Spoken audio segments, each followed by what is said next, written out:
let's talk about the Anchor Read Apply strategy for teaching reading comprehension. This is a strategy that we use with students who are at a conventional literacy level. We want to be reading books with them that are at least one level below their reading decoding level when we're doing reading comprehension work. So how Anchor Read Apply works, it's not complicated. We kind of run through three parts of a routine that I'm going to show you: the anchor, the read, and the apply.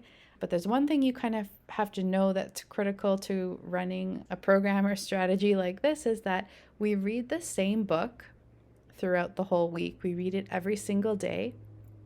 We slowly release our scaffolds throughout the week. So the first couple days we might be reading it to them and then they're following along. We want to slowly release and give them the opportunity by the end of the week to be reading it silently in their head.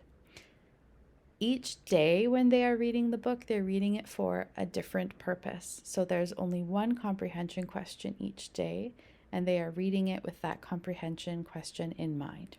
So I'm going to just run through an example right now of what one day of an Anchor Read Apply might look like. So if we're reading the Magic Belt series, this book is called Crabs. We want to first introduce them to the reading comprehension question. This is part of the anchor, the first part. So where was the rock found? We run through the options with them. It was found in the river. It was found in his pocket. It was found in the tree.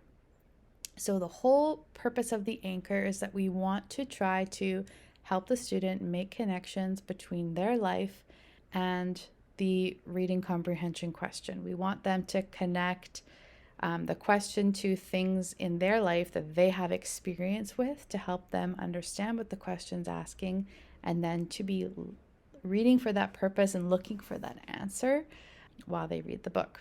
So the anchor is the most important part of this strategy. We just want to relate it to their life. So first thing we're going to talk about is that question, where was the rock found? Well, where questions are always about a place. In Touch Chat, we know all about places in our folder for places. There's all kinds of things in there, so we can kind of open that folder, give some examples of places. Then we want to give real life examples to help them connect different wheres, different places in their life. So where do they go to school? They might go to school at Kitsilano Secondary School. Where do you find your milk? In the fridge. It's an object, but it's a location as well. It's still a place. Where do you keep your clothes? In the closet. Where do you get ice cream? If you live in Kitsilano, you're probably getting it at Rain or Shine. But again, you want to pick things that they will definitely know about so they can make connections. And where do you keep your pencils? In your pencil case. So that's our anchor done. We've given them all these great examples that are related to them, that are meaningful to them, so they can connect to that question and understand what it's asking. Then we can just review the question again. Where was the rock found? So when we read it, we're going to figure out if it was found in the river, in his pocket, or in the tree.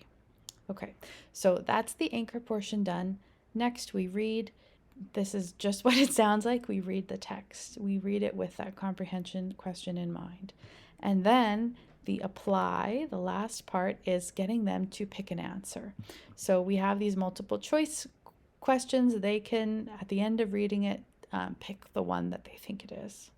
And then we can go through the answer with them and go back to the text and read that part again where the text told us where the rock was found. So that's the Anchor Read Apply strategy. It's really important that we read for a different purpose each day and that we are connecting it to them so that we can help them learn to read with comprehension.